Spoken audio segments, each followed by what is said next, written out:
창천교회 중고등부 친구들 안녕! 오늘 함께 부를 찬양의 제목은 돌아서지 않으리 라는 찬양입니다. 이 찬양을 부를 때 가사를 생각하면서 박수치면서 찬양했으면 좋겠습니다. 함께 찬양하겠습니다.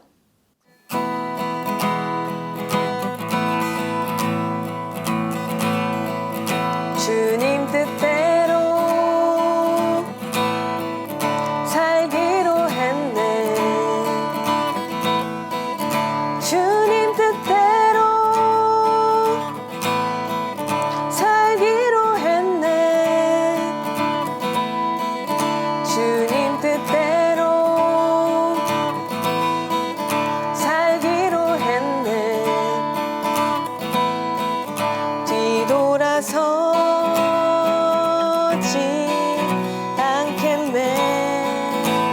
주님 뜻대로 주님 뜻대로 살기로 했네. 주님 뜻대로 살기로 했네.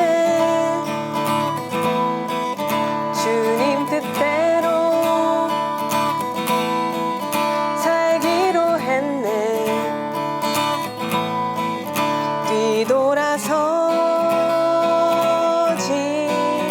않겠네. 뒤돌아서지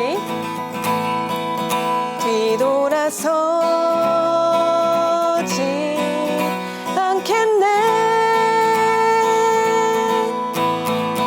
어떠한 시련이 와도 수많은 유혹 속에도 신실하신 주님 약속 나 붙들리라. 세상이 이해 못하고 우리를 조롱하여도 신실하신 주님 약속 나 붙들리라. 결코 돌아서지 않으리. 처음부터 다시 한번 고백하겠습니다. 주님 뜻대로 살기로 했네. 주님 뜻대로 살기로 했네. 주님 뜻대로 살기로 했네. 뒤돌아서지 않겠네.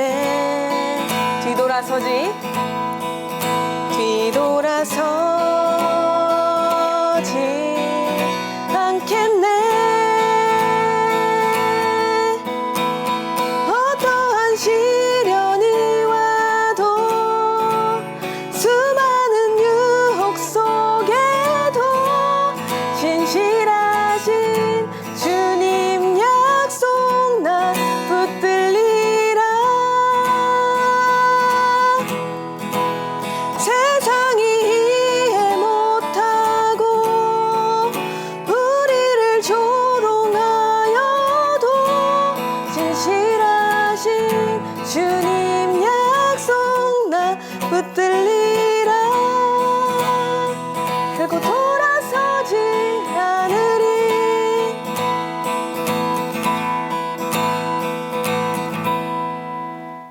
이제 양인수 부장님께서 기도해 주시겠습니다.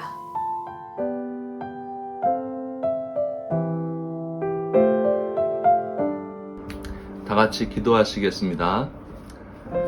우리 삶의 주인 되시는 하나님 아버지, 코로나로 인해 어려운 상황 속에서도 이렇게 영상 예배를 드릴 수 있게 해주셔서 감사드립니다. 교육부에서는 백신 접종이 활발히 이루어지면서 2학기부터 전면 등교를 준비하고 있다고 합니다. 우리 학생들과 선생님들을 안전하게 보호하여 주셔서 건강하게 일상의 학업을 할 수 있도록 하여 주세요. 특별히 어려운 여건 가운데 수능을 준비하고 있는 우리 고3 학생들을 각별히 살피시사 주님의 계획과 섭리에 대한 굳건한 믿음으로 남은 기간 잘 준비하게 하여 주세요. 우리 중고등부 학생들에게 귀한 만남의 축복을 내려주세요. 주변을 좋은 친구들로 채워주시고 우리 학생들 역시 그들에게 좋은 친구가 되게 하여 주세요. 훌륭한 선생님들과 멘토들을 만나게 하시고 참 목자를 만나게 해주세요. 믿음의 사람들을 통해 역사하시는 주님의 은혜를 간구합니다. 우리 학생들과 선생님들이 서로에게 선한 영향력을 끼치게 하여 주세요. 오늘 이영광 전도사님을 통해 들려주시는 주님의 말씀을 사모합니다. 마음으로 듣고 깨닫게 하셔서 또 한 주간 살아가는 힘을 얻게 하여 주세요. 지금도 우리 곁에서 동행하시는 예수님 이름으로 간절히 기도드립니다. 아멘. 중고등부 친구들 샬롬! 네, 우리 2021년도 어느덧 중반에 6월 와 있죠. 우리 친구들 6개월 동안, 반년 동안 정말 열심히 살았고 정말 우리 친구들 잘 살고 있는 모습 보는 것 같아서 전선이 개인적으로 너무 행복하고 좋습니다. 우리 친구들 날이 더워지고 있는데 마스크 답답해도 우리 잘 쓰고 또 자기 개인 방역, 건강관리 잘 하시기를 바랍니다. 네, 우리 지난주에는 전사님이 인천, 부천, 김포에 사는 친구들을 만나고 왔어요. 바로 짜잔! 도희와 환이고요. 짜잔! 지민이입니다. 와, 우리 이렇게 세 친구 중고등을 만나고 왔는데요. 우리 친구들 키가 진짜 많이 자랐고 밖에서 보면 잘 못 알아볼 것 같아요. 오, 우리 친구들 다들 멋있게 살아내느라 고생이 많습니다. 우리 이번 주에는 안양에 사는 친구를 만나러 갈 겁니다. 그럼 우리 안양에 사는 친구 누굴지 기대하면서 우리 다음 주에 그 친구도 만나봐요. 네, 오늘은 중2 이하윤, 우리 하윤이가 하나님의 말씀을 읽어줄 거예요. 우리 하윤이가 읽어주는 하나님의 말씀에 귀를 쫑긋하고 또 마음을 열어서 집중해서 들어봅시다.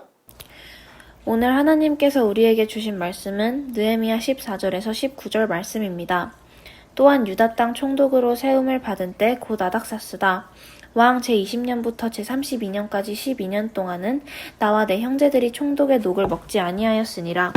나보다 먼저 있었던 총독들은 백성에게서 양식과 포도주와 또 은 40세겔을 그들에게서 빼앗았고 또한 그들의 종자들도 백성을 압제하였으나 나는 하나님을 경외함으로 이같이 행하지 아니하고 도리어 이 성벽 공사에 힘을 다하며 땅을 사지 아니하였고 내 모든 종자들도 모여서 일을 하였으며 또 내 상에는 유다 사람들과 민장들 150명이 있고 그 외에도 우리 주위에 있는 이방 족속들 중에서 우리에게 나아온 자들이 있었는데 매일 나를 위하여 소 한 마리와 살진 양 6마리를 준비하며 닭도 많이 준비하고 열흘에 한 번씩은 각종 포도주를 갖추었나니 비록 이같이 하였을지라도 내가 총독의 녹을 요구하지 아니하였음은 이 백성의 부역이 중함이었더라. 내 하나님이여, 내가 이 백성을 위하여 행한 모든 일을 기억하사 내 은혜를 베푸시옵소서.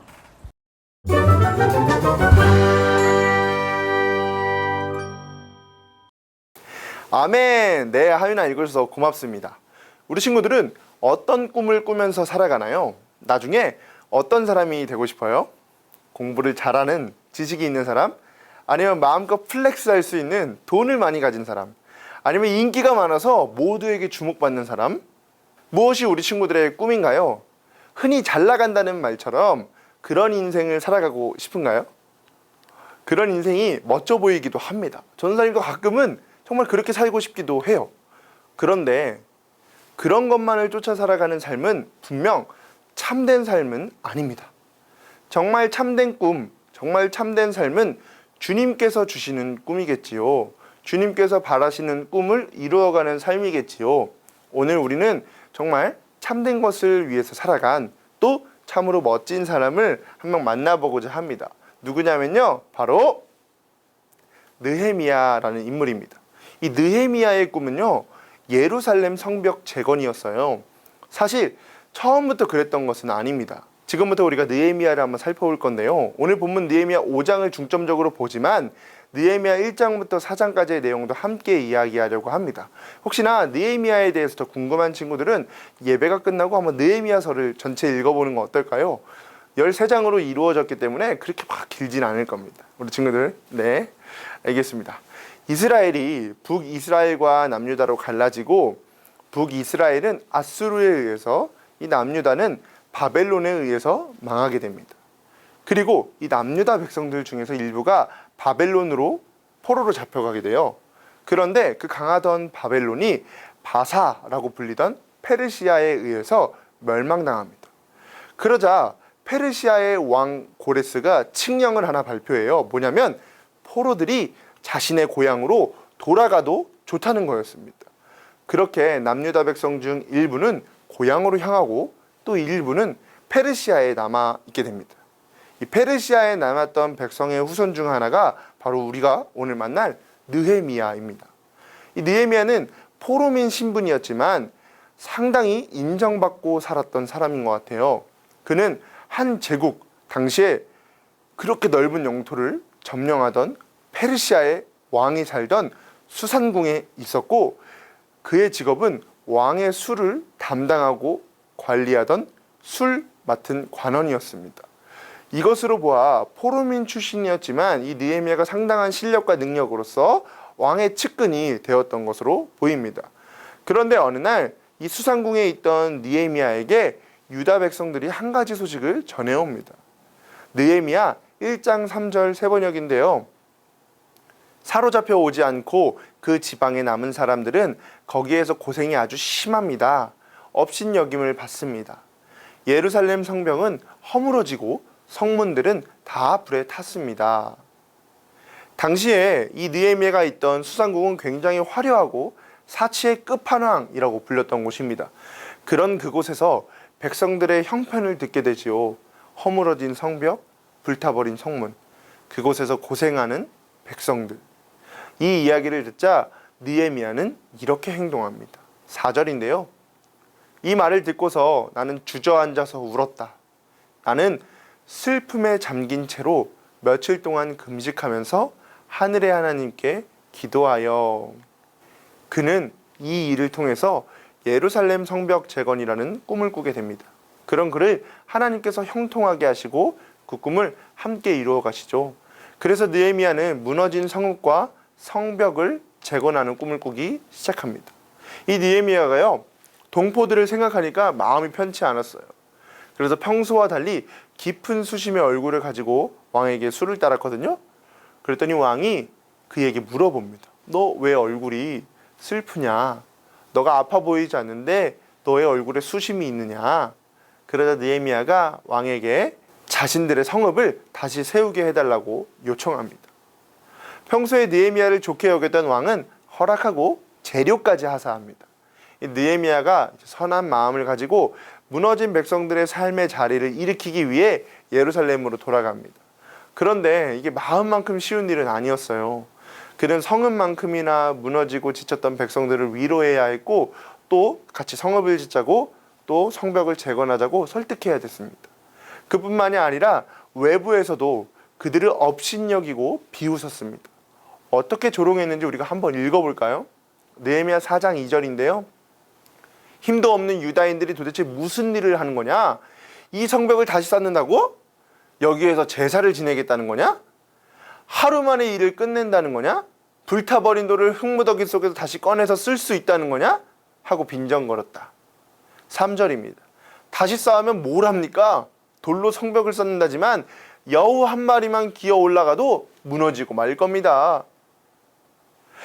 이러한 빈정거림과 조롱, 그리고 업신여김 속에서 느헤미야와 백성들은 하나님께서 자신들에게 맡기신 일을 위해 최선을 다했습니다.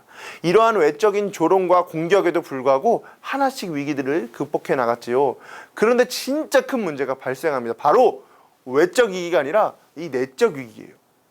백성들의 삶이 가난해지고 곤고해지기 시작했거든요. 그들이 먹을 곡식이 없었고 또 왕에게 세금 낼 돈이 없어서 이 밭과 포도원을 통해 빚을 지게 되었습니다. 심지어는 아들, 딸을 종으로 팔아야 했습니다. 왜 그런 문제들이 생겨났을까요?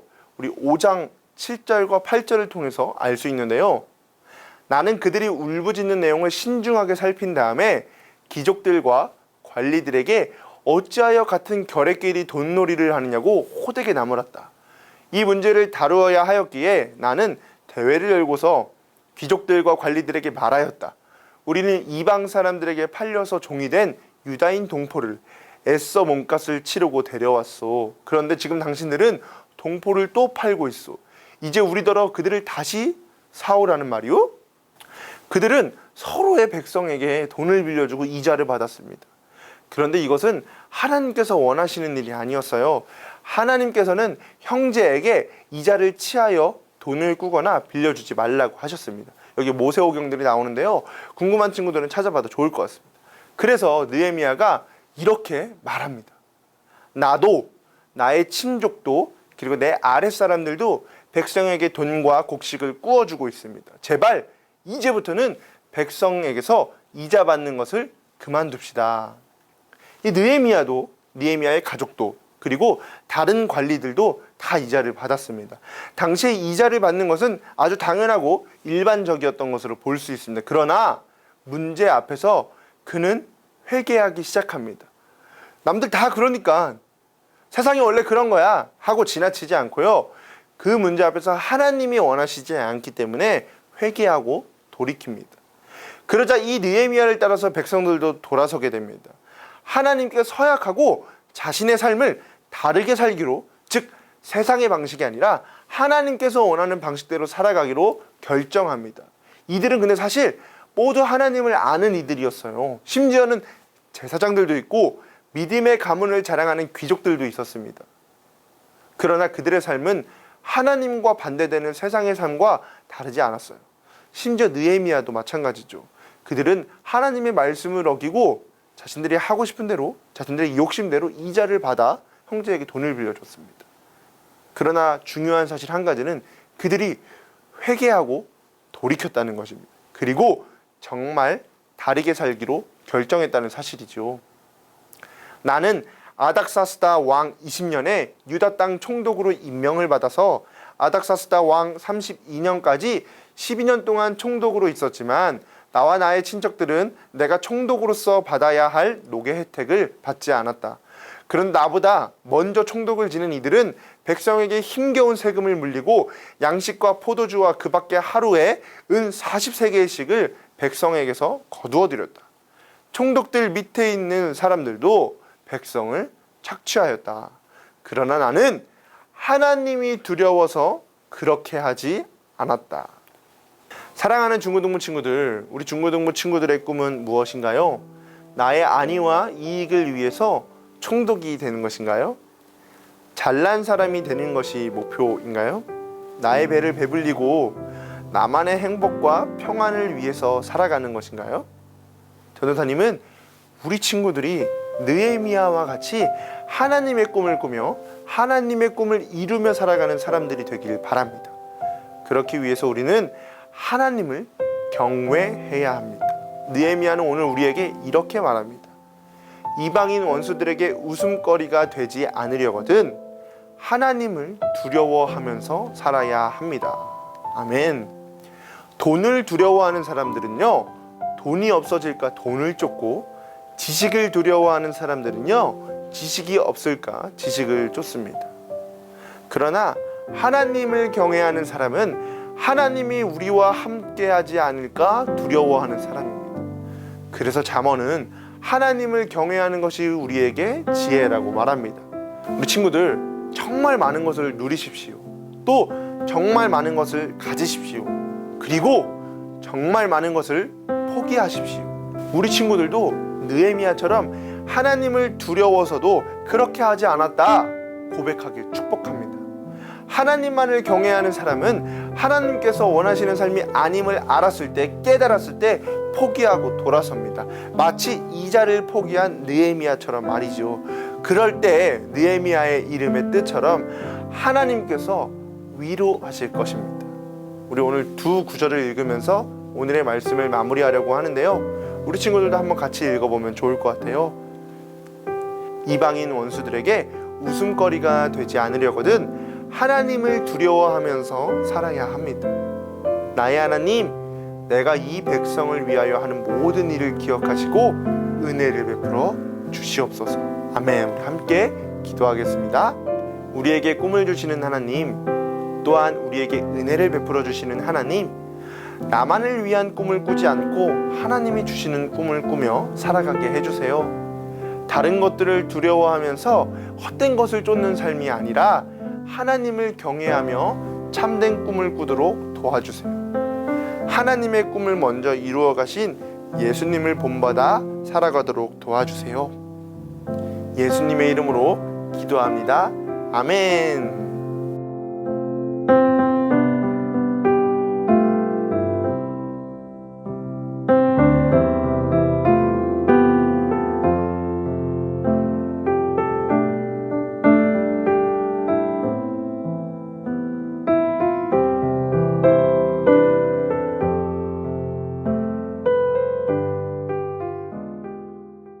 친구들, 오늘도 11시 20분에 줌 모임이 있습니다. 오늘은 전도사님이 아니라 곽하정 선생님께서 우리 너나들이 모임을 진행해 주실 거예요. 우리 친구들 늦지 마시고 꼭 참석해 주시길 바랍니다.